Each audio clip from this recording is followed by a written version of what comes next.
Вече можете да създавате тестове с изкуствен интелект в SmartTest.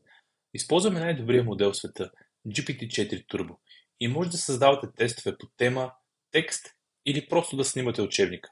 Ето как изглежда. От профила ни, когато натиснем Създай тест и вместо да добавим нов въпрос от тук, от падащото меню ще натиснем Създай с изкуствен интелект. Тук може да напишем тема, например планини в България.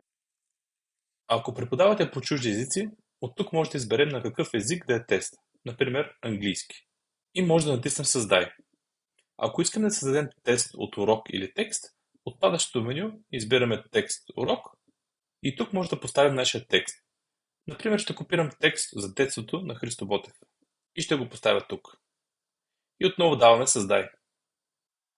А ако не може да копирате урока, от този бутон може да качите снимка.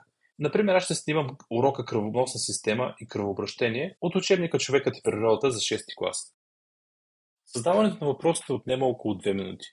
Създават се общо 11 въпроса, от които 8 са избираем отговор и 3 са свържи двойките. Ето как изглежда първият ни тест Планини България на английски език. Ето ги въпросите за Христо Ботев, като най-отдолу са въпросите тип свържи двойките.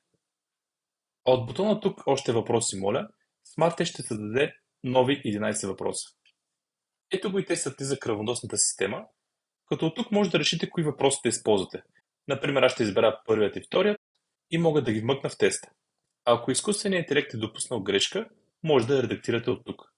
И вече като имате въпросите, можете за секунди чрез SmartTest да претирате различни групи или да ги давате онлайн на учениците и проверяването да става автоматично. И това е накратко. Ще се радваме да чуем обратната ви връзка, когато го използвате. До скоро!